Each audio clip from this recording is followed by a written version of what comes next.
Hello, this is once again Chaplain Wade. What I would like to speak about in this sermon is God testing you. God sometimes tests us, test our faith, test us to show us that He is God and He is in control. And we have to have some faith and know that He will not forsake us. The first reading is from the book of Job. It's 42:12.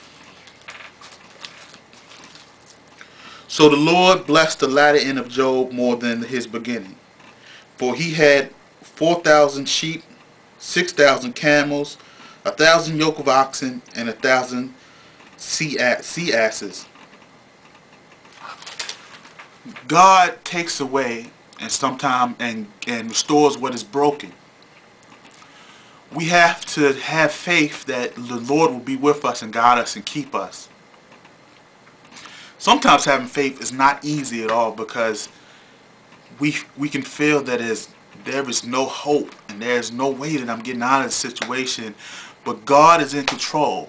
Even though it looks like that the devil is running wild and is unstoppable, God is always in control, and we have to remember that. The next reading comes from Matthew 16:22.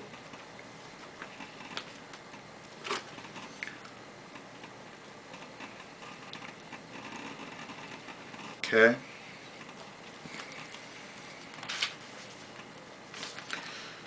Okay.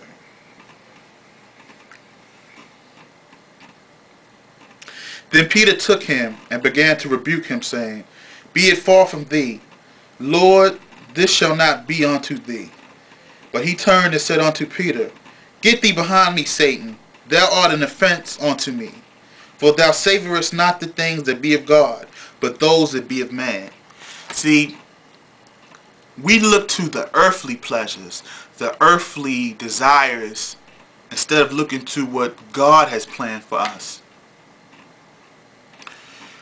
God has bigger plans than we even have for ourselves.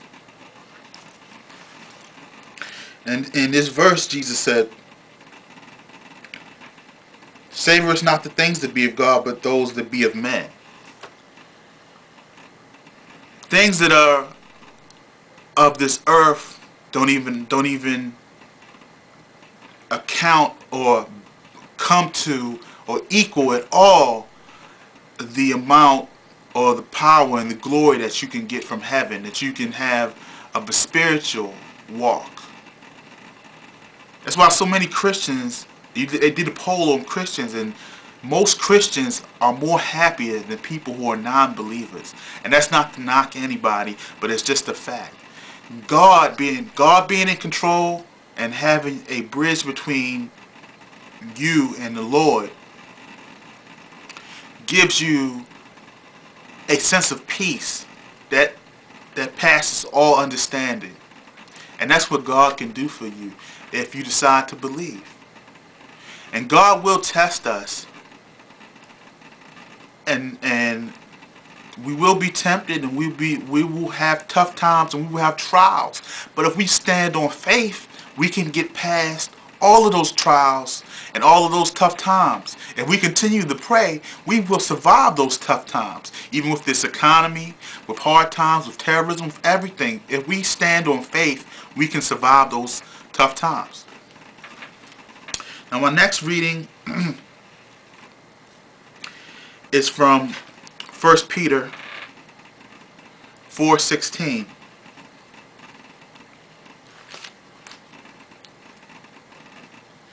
If I can find it. It's taking me a little bit of time, but I'm finding it.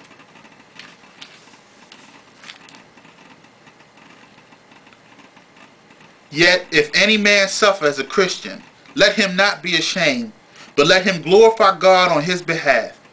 For the time is come that judgment must begin at the house of God. And if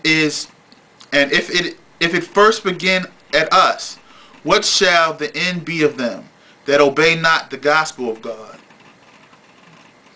And if the righteous scarcely be saved, where shall the ungodly and sinner appear?